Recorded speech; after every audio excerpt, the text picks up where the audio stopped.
if you guys remember, Kiana Joyner here was a part of one of the songs I released called Jesus Yes, and we got on and we talked a lot about that, had some really fruitful conversation. And I'm going to let her talk a little bit more about her professional life, but she's been a big help behind the scenes with my listening parties and with other ways that I've been able to process and develop the lyrics, the musicality, and how I wanted to present that to you all. And so we're on here today just to talk a little bit more about the issues and the themes and the ideas kind of behind the music so that the message doesn't get lost and so that people can continue to heal and be restored on this journey. So I'm going to turn it to you, Kiana, so you can make sure you connect and introduce yourself. For sure. Yeah. Thanks for joining us. Yes, I'm Kiana Joyner. So I am a licensed independent clinical social worker. So it means that I do mental health counseling. And right now I do that in nursing homes primarily. So very, targeted audience right now, but I've had lots of experience with all ages. So I think it's good to know, start off with, what is mental health? What does that mean? I think especially lately that term has just been thrown around a lot. And we may have very different definitions of that, right? So I think put as simply as we can, mental health is just emotional wellness, right? We think about our physical health and, relationships and things like that, but it's really how well are you emotionally? What's your energy like? Are you drained all the time? Are you super energized, maybe too much? Are you, flat? Are you, what does that look like? How do you handle stress? When stressful situations come into your life, how are you able to deal with that? Are you able to kind of go with the flow, or does it completely stop you in your tracks, right? How resilient are you? How quickly can we bounce back when things don't go the way that we thought they should, right? So all of those go into our mental health and our emotional wellness, and it's something that we literally have to work at every day, no matter if you have something diagnosed or not. Mental health is something that we need to make a priority. I was thinking about this because part of what I'm doing with the music is reflecting back on things that I've been through. And It can be so hard to gauge your mental health real time in the moment as you're living life. Mm-hmm. But sometimes that hindsight and taking a moment to breathe and reflect back can be really important. And as I thought about it, I feel like I didn't learn a lot about mental health growing up. I feel like as a teacher now, I see my students constantly talking about it, learning about it. Their health class, it's a part of that class curriculum. Why? Sure. And so can you talk about why the change, like why 20 years ago, this conversation wasn't really being had to the prominence that it is right now? Yeah, I think it has a lot to do with stigma, kind of stigma and exposure, right? Nowadays people are talking about it all the time. It's kind of, sometimes in a weird way, it can be popular to be depressed, right? True. Like especially different musical artists and things that have come out, about things that they're dealing with. Athletes lately have been coming out, about things like Naomi Osaka. A lot of people heard about her pulling out of even a tournament because of her mental health and just not being able to handle all the pressure. And so it's just becoming a lot more widespread. I think the stigma, there's obviously still a stigma, but it's not as much as maybe it was before. And there's more education and information out there too. It's so easy to learn about it and, talk about your spiritual health and your mental health. And, that's kind of just, I think it's just where we're at as a consciousness, as a people right now. And before, it was something that you totally kept under wraps, you don't talk about. But I will say too, culturally, there's a difference as well. A lot of people in certain cultural groups, they see therapists and that's what they do, and that's a part of their whole family forever. And other cultural groups, therapists is like, oh, what's wrong with you? Right? So that plays a difference too, but it's starting to level out, and a lot more people of color are beginning to come out about having their own therapist and seeing the value of that, especially thinking about the last year we've had and all of the racial things, and just a lot that's been going on that it's really raised that even more. Yeah. Mm-hmm. Yeah, I want to explore that idea of diagnosis with you. because Yeah. as a teacher, I know about it to some degree. You know, I have some students who take medication, for example, but I don't really get to do much behind the scenes except kind of the intake forms where they might ask the teachers what types of behaviors that we're seeing, and it might be kind of a rating scale questionnaire that we fill out and we send in. But I might not know anything about the dosage or the treatment or kind of a lot of the other side of it that happens on the more clinical side. Sure. And so from your profession, from your perspective, how important is it to actually have a diagnosis in terms of your mental health versus people who are living undiagnosed? Mhm. Yeah, I think it depends on kind of where you're at. For some people, having a diagnosis has been liberating, in an odd way, because it gave them a name for what they were feeling, rather than just feeling like something's wrong with me, Yeah. or what's going on. I'm not like other people. Why can't I just get it together? Like in those cases, a diagnosis has been completely liberating. And it finally helps them realize, okay, wow, it's not just me, you know. So that can be very freeing. And in other cases, it may not necessarily be necessary. You kind of know that you already know what issues, you have and what things you need to work on, and you can kind of do that on your own.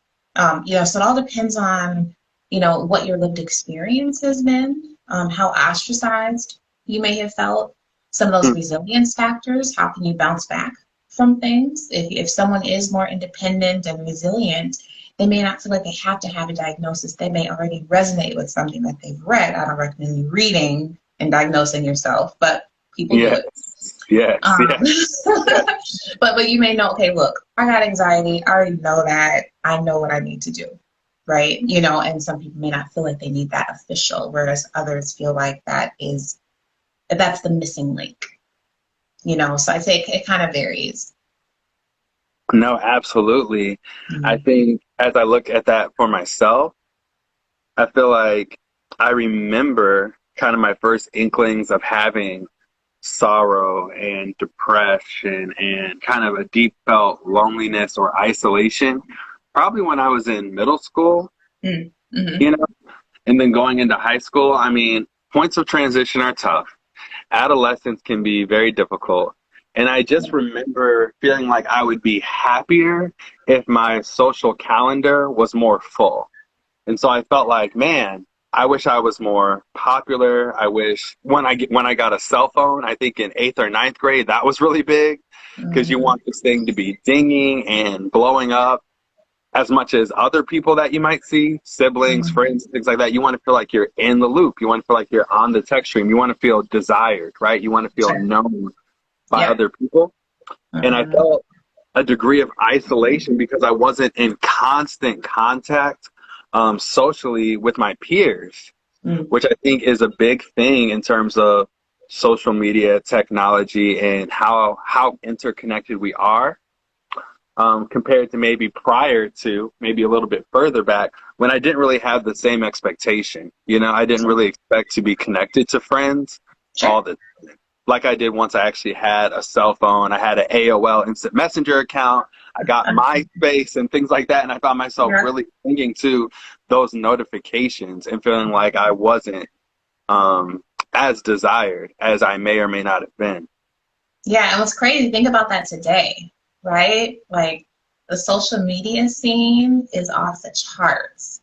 So with us, if we felt that way back then, imagine you in today, Yeah. right? And what your students are dealing with, the constant the constant dinging, the constant, your life is wrapped up in how you present yourself on social media. Hours behind the scenes getting ready for one picture, right? And just how wild that is and what that does to our mental health. Yeah. I think that that's good because I definitely have seen adolescent accounts where they'll only post things that are related to their prominent identity. So if they're a basketball player, their whole social media platform is just like basketball pictures Sure, sure. or just like whatever that thing is that they do. It's like their social media is only for that. You never see them with their friends or family or anything in terms of like kind of their permanent posts that they're putting on the feed. Sure. And so how people are able to craft these identities, I've heard it described as a mask. Do you like that analogy? Do you think that that's true? How do you think in terms of how people are presenting? Yeah, I mean, I think it's very accurate. Yeah, extremely accurate. Honestly, in every relationship, even if it's marriage, there's still a mask, that we're putting on. There's still, we're not letting anyone know our deepest, darkest thoughts and secrets, and rightfully so. But I think it can be an extreme too. Where it is, like I said, especially with social media, you put out there what you want people to see, the persona, the character, that you want to be displayed, and you can make that whoever you want it to be, right? But in that you can totally lose yourself too. So I think it is something we definitely, and that's where those, depression, especially again with your album and everything too, where it's just so high because people are literally dying inside because they don't feel like that who they are is good enough. Yeah. Yeah. Yeah. I can totally resonate with that. I think that that's very true. And so when I think about the art and being an artist and creating this Downcast project, it kind of came together where it's like, well, if it doesn't sound a certain way, it's not going to get to people. People won't engage it, right? And so it's just like anything where you're in the public, you know what I mean? And you're speaking, there has to be a certain excellence, a certain beauty to it, because there's ways in which you can communicate that are more effective than others, And I think part of it is that in the hip hop scene, in the music arena, I think you're completely right. There's this whole push toward real, authentic music where people feel like they can be their real, authentic selves and they can be unfiltered. And this is just me and take it as I am kind of thing, versus kind of being commercial or extremely processed, to where other people are literally writing your lyrics. You know what I mean? And you're literally becoming or speaking a voice that is not your lived experience, And I think it was difficult on this project to balance that because it's like, how raw are you willing to be? And how do you communicate these ideas in ways that are restorative for yourself and not damaging, not putting out stumbling blocks and causing issues in other people who might not be ready to receive those messages, especially since I know not the majority. I know that a lot of the people that I interact with regularly that listen to my music are under the age of 13. Sure. And I know there's a lot of other people listening to my music and consuming it, but they might not know me, and I may not have an ongoing daily interaction and rhythm with them. Right. But the majority of the people who I'm listening to are adolescent and pre-adolescent boys, mainly because that's my professional life, and they're really into my music, where teachers will actually play it in their classes and things like that. And so I keep that in mind. It's like, how much am I going to censor my story and my journey in order to, one, be palatable and step into the conversation at a level that the quality is there, but also with the messaging to where it seems like I'm being authentic enough, but I'm also being generic to where people can see themselves in my story and also receive it without me transgressing some of those lines that I have to have between teacher-student relationships, for example. Yeah, and I think you're pointing out a lot of things, that there's a lot that goes into creating an album and even literally creating one song. Right? There's so much that you're balancing and trying to weigh and, making sure it comes across the way you would like it to be and, all of that, so that I commend you for even putting out an album like this that is extremely vulnerable, and is really your way of healing, so I think really keeping your authenticity, your realness at the core a lot of times those other things just kind of follow. That's good. Yeah, I think that that's really good. I think that that's really good. I appreciate that. I know for my intro song, you know, you feel like with artists and music, you always have these influences, other artists who you look up to or who you listen to for your own private consumption, and that starts to influence your sound. And so I like this idea that you're describing of like an onion where there's layers to it. And the best thing you can do is keep a focus on the core. Keep a focus on the core and making sure that that part is not somebody else. Right. Somebody else. Yes, If as long as that's real.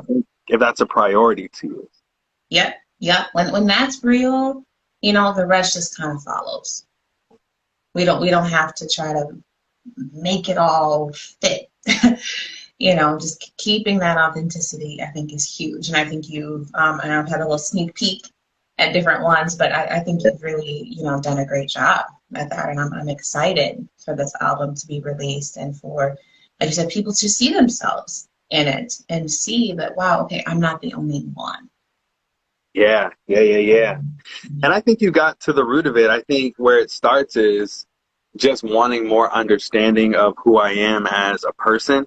I think we all have a lot of those kind of fundamental, really big questions of identity. And these questions of why, and just not really knowing why I am the way I am, why I think the way I think, why I make the decisions that I make, right? Sometimes we can even find ourselves doing things and going places and saying things that we didn't even intend to say. And then that can lead to a lot of feelings of shame, you know?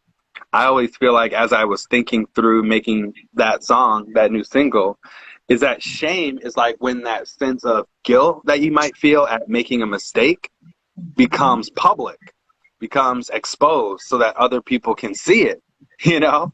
And as I thought about it more, I feel like oftentimes with shame, we're the last to know. It's almost like the collective conscience around you already sees, and you're the king wearing no clothes. And so you're living this delusion, and you're really the last person to see your own self and your own errors, and that can lead to an immense sense of shame and defeat. Yeah, and shame is really guilt turned unhealthy, you know, and guilt turned inward. That. How would you define guilt? Talk to me about that. I think it's healthy to have a sense of guilt, right?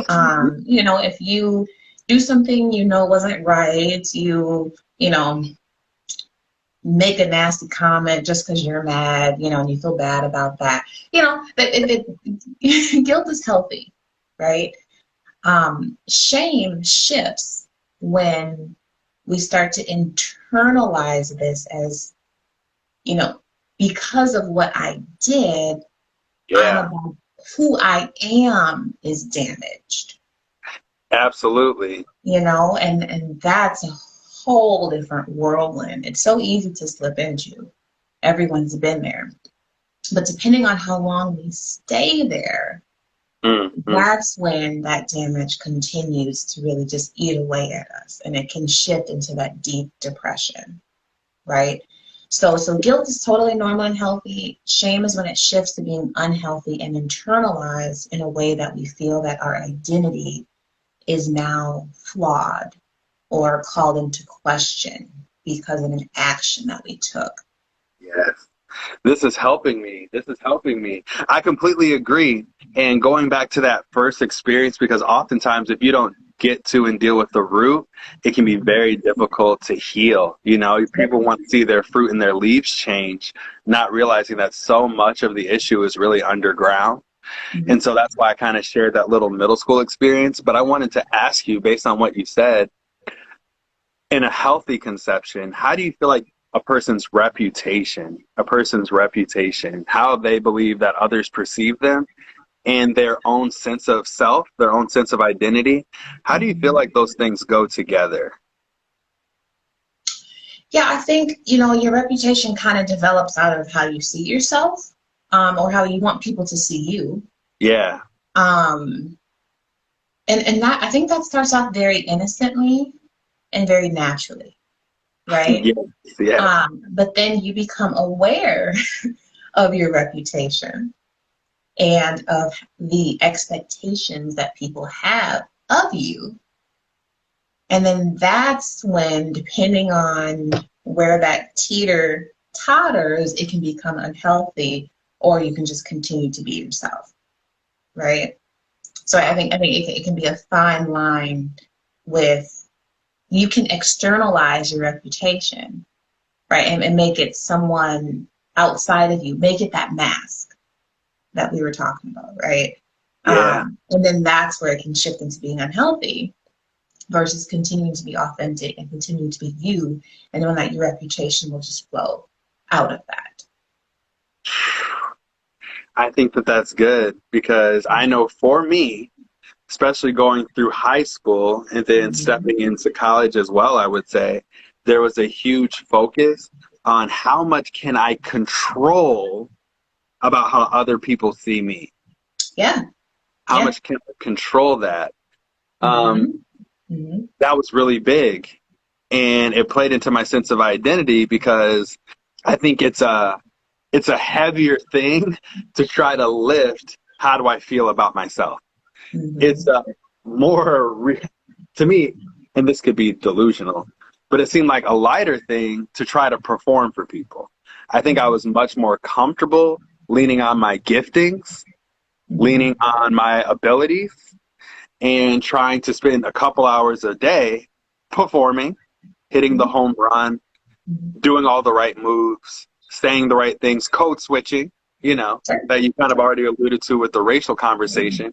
And given where we're from, code switching and navigating it that way, that feels much more common. Everyone's doing it, whatever. And sinking into that, right? Conforming to that versus doing the heavy lifting and the hard work of exploring, better understanding, and shaping an authentic self. And that's key. That's key. I think the reputation, like you said, is the fruit, right? That's the stuff that people see, but so you can't just try to like make the fruit look all pretty and assume it's going to taste great. Yeah, I was spray painting these joints, rotten apples, just spray painting. I'm like, oh, it looks better now.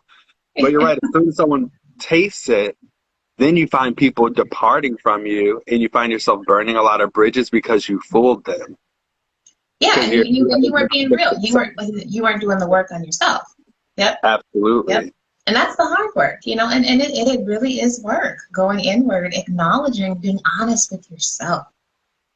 I think a lot of us are not honest with ourselves, myself included, at times. And when those moments where it's thrown in our face and we have to face it, it's like, oh, that was ugly. And that's a little part of who I am. So I need to own those parts too, and not just try to run away from that and try to elevate the stuff that looks good. That's good. That's good. I'm not going to take more than 10 minutes of your time from here. Super duper helpful. And I just wanted to think about practically, like with this idea that we're talking about. And I know with the Soul Journey Project, you guys are all about taking a step forward into this. Yeah. So one thing I want to do as part of this album is take a step forward in better understanding my authentic self. And so on your journey, what do you think is like a good first step that I and other people could take if they want to shift away from kind of the reputation? How can I build my castles in the sand around me to like, let me actually become a whole person? What would be a good step or an exercise that you do in your practice or that you've done in the past that helps you shift and actually put the focus in the right place? Yes, that's an excellent question. And I think the biggest thing for me is spending time alone with yourself. Spending time in silence, So for some people that may be, meditation. For some people that may be silent prayer. For some it may be journaling. I really push journaling. I don't think people do it enough. But I think too often we just like think about what we're thinking about. you Yeah. know, and we don't really get anywhere. You know, we just kind of stew. We're circling around the same thoughts and just spinning them around and not really coming to terms with, okay, well, what's really going on? Where did that come from? What can I do differently? And journaling is an excellent way just to sort all of that out and get it out of your head. Obviously, writing is a big piece for you, you know, with your Yeah. music and that's another form of journaling, right? Poetry, you know, but whatever it may be. Absolutely. You know, some it's art, you know, some it's art, you know, just drawing or painting, or, you know, some it's going for a walk by themselves or breathing, taking a deep breath and just connecting with your body and not being so externalized. You know, all of those are excellent ways to start just to being okay being with you. That's good. That's Mhm. good. I would say if anyone out there hears this and you try it, you take a step on this, definitely feel free to circle back with me or Kiana. Soul Journey Project is her handle, and we could definitely continue walking that. We would love to see what you create. We would love to hear you give feedback and help you continue to Absolutely. take steps even beyond that one. But I think that is a nugget. And I find myself, you know, and others do too, find themselves reluctant, right, or unwilling to take these steps. And I think Mhm. part of it is people will talk about time and busyness and all that. And that just goes back again, I think, to my middle school self of saying, I need to have a fuller calendar in order to be happy. I need to be busy.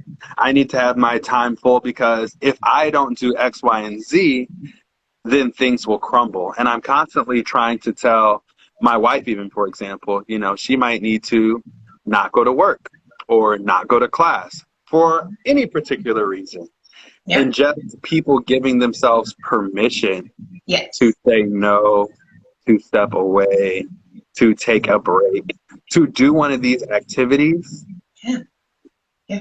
Saying yes to journaling could mean saying no to a particular thing that you think you have to hold up.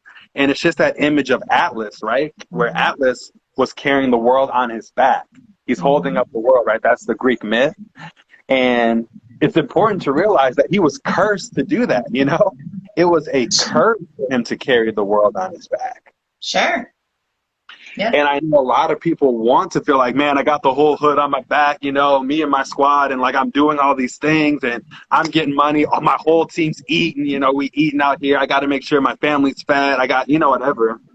Yeah. Whatever it comes across in popular culture or in people's inner workings. But Mhm. how do you shake that feeling of if I step and invest in myself and spend time alone, then I'm taking away from my children. I'm taking away from my husband. I'm taking away from my ministry because there's a big push in the culture for service, servant leadership, community service, lay yourself down, pour yourself out is very big in my Christian faith. You know, I Yeah. have to die myself daily. I have to take up my cross. I have to follow Christ, you know? And so I can't spend a consistent life habit of reflecting and revisiting my identity. And so I think even though sometimes people might agree with you in principle, I think sometimes we make these excuses and we hold these things in tension, right? We put them in a versus relationship versus Mhm. an and plus relationship, not Yeah. realizing the strength and the health that you actually draw from some of these practices. Right, So right. And I think that's a really good point about the Christian, you know, the Christian faith, yeah, because it can become about works. It can just become about what you do. And, you know, if someone is claiming to be a Christian and that's why they're doing what they're doing, even Jesus spent time alone, right? You know, so it's like, true what's your fact, excuse? What's your excuse? Like, what are you talking about? true fact, true You know, fact. what are you reading? Where are you getting? A lot of these ideas are Yeah, coming from the church, you know, because they want you to do yeah, stuff to keep the institution going, yep. right? They readers, brochures, folded. You know, it's institutional, but we know Yeah, that yeah. it's actually You about the know, so people. I mean, again, if you're gonna have Jesus be your example, then really go all in. He spent I a like, lot of time on his own, a lot yeah, of time stealing away. Yes, he poured out, but he also needed to be poured into. You know, so I think too often we're pouring. Well, what you got left to pour? You know? Yeah, that's where the toxic comes out. Right. And where is it authentic? You know, it becomes inauthentic when you're, again, just trying to do for the sake of someone else, for the sake of how it looks. When the cliche, if you can't help yourself, how are you going to help anybody else? If you're not okay, how can you genuinely help someone be okay? Yes. Right? Yes. So I hear all the time, oh, I don't have time. And it's like, look, you don't have time not to. You know, and then also it's like, look, if you bathe once a day or even once every couple days, hopefully it's daily, but if it's not, you know, in that time in the shower, you can breathe. You can focus on being more present, you know, and that's an easy way to just kind of take a moment. You know, one moment of being present is worth a lot. That's so not good. to underestimate even that second of taking that deep breath and the value that you can gain from that. So, that's good. I call BS on the no time argument. I think that's beautiful. I think that is super duper helpful. I think this conversation has been pointed. It's been personal to me. And so I appreciate the help with that. And where I wanted to kind of land this and what I hear us kind of landing to here is just understanding how mental health is not a part of who you are. It is who you are. It is who you are. You know, I think some people think, oh, I have my gender identity here. I have my racial identity. I have my spiritual health. I have my mental health over here. And that type of thing can be helpful for kind of analyzing or kind of breaking things apart so you can see a particular piece more clearly. But you have to realize you're one person. You have one life and you're living it all simultaneously. You carry these things in one body. So being a whole person, that's part of where we're landing. And I think with that, it's just dignity and love. And like you just said, value. You know, when we talk about caring for our mental health, and when I talk about needing to create this album and to go through the process of making it so that I can start the conversation with friends, with professionals like yourself, with family members, part of that is for the sake of love, you know? Like, I need to do this so that I can love myself better, so that I can love those around me better. And I think part of what can be missing from the conversation, even within my professional life context or when I hear the conversations of mental health come up, I feel like people, they understand the care, maybe the care aspect and kind of the rejuvenating thing, but it's almost can sometimes be described like you're a machine and your parts are going to break down if you don't oil them with deep breaths and these practices. You know, it's kind of how you keep the fuel going so that you don't burn out on your career or on your goals, you know. But I feel like you're saying, yes, that is 100% true. You need to eat, drink, you know, you need to do these things because your body it works like a machine in a lot of ways. But there's something deeper of like, there's actual love here, and this is done within the context of relationship, and you have to love yourself in order to love others. And I think I would like to hear you talk a little bit more about that as we conclude. It's just, how do you see in your personal or professional life or in your ministry how love comes into this conversation on mental health?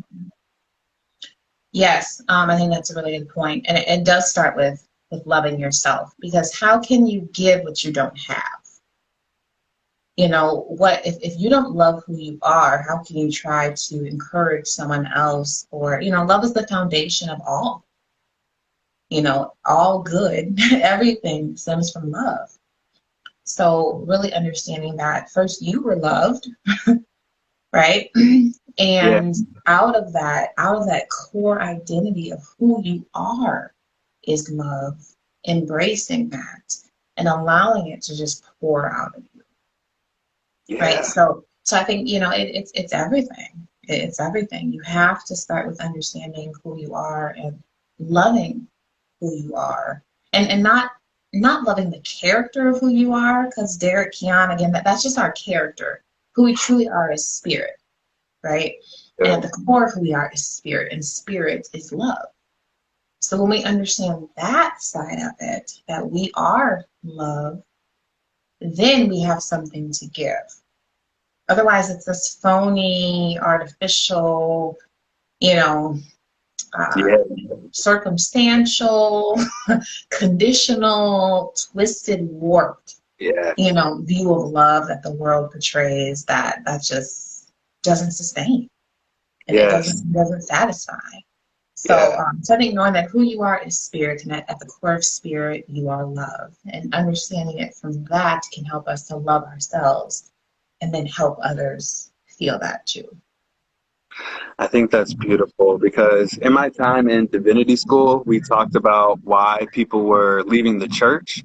Mm-hmm. And a lot of it had to do with just the messaging from the church. And it felt like the messaging wasn't thick enough. Yo, what's up, Peter? Nice to see you, bro. It wasn't thick enough to actually match the real things that they were going through in their life. It seemed like the love that God was showing through Christ was a superficial thing, and it was more concerned with some of the things that you were describing, and it didn't have these darker shades, and it didn't have this, I don't know, I don't have a better word, you probably do, but it didn't have the thickness that would keep people in authentic relationships with one another. Right. Yeah, no, I think the church can be extremely judgmental, when it comes to a lot of this stuff too. And that's why, especially young people, real recognize real, right? Young people can see right through all that phony baloney, and if they don't feel like you really care about them or that you really love them, not just what they got on or what they're doing, you're judging what they're doing when your life is a mess, like they see that. And it's like, I don't know, they honor spirituality. That is something that, especially young people have not strayed away from. They desire it, they crave it, but not religion, not again, that fake stuff, because they know what love is inside and just want to see that and be around that. And many times people have felt that away from the church more so than being there. Exactly. So no, it's real. Love has to be at the center of all. That's beautiful. That's super beautiful. I'm going to let it breathe right there. I want you to talk a little bit as we just go off of what you're doing, how people could stay connected with you, if they see this tomorrow, next week, next year. If you could just say a little bit about yourself, that would be dope before we're done here. Yeah, so I'm Kiana. I'm one part of my other half of the Soul Journey Project. Andrew Joyner is my other half, that we do this together. And our daughter sneaks in there too. And so we have a YouTube channel, we have a website, souljourneyproject.com. Our YouTube channel, Soul Journey Project, tons of videos just about many topics, about really being true to who you are, living life to the fullest, living life without regrets, and really going higher. You have this life. We may have other lives, who knows, but all we do know is that we do have this one. So we need to go for it, go after it. Life is too short to be mediocre. So, that's what we're about with the Soul Journey Project. We want to see you thriving. We want to see you growing. And we want to do it together.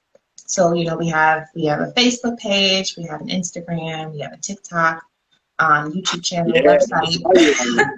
I saw you on there. Yeah. That's cool. Yeah. So, there's so many ways to connect. Check us out. You can, when you message us, we do respond. And we just want to do this together. That's awesome. Yeah, I definitely want you guys to continue to get exposed to her, because Kiana is one of my best friends. I've said that. I can continue saying that. I feel like that's the deepest thing that we share, is like a genuine, healthy, and beautiful friendship. And so I always appreciate you. And I wanted people to know that there's like real people with degrees and licenses and credentials who are helping me navigate these things. You know what I mean? So I am making music, but it doesn't stop with music. It's always going to be more than music. Just like you said, you're always bigger than your platform, but it is a part of who you are, right? And this music, this album, it's a part of my identity. It's a part of who I am. And I'm so glad that you're taking it on with me and that you're showing yourself once again to be a really good friend that walks me through all of my seasons of life. I definitely appreciate you. Yeah, likewise. I think you're great at keeping in touch, and I'm excited to see you on this journey right now and to see how people are touched by Downcast and other works to come. So keep it up.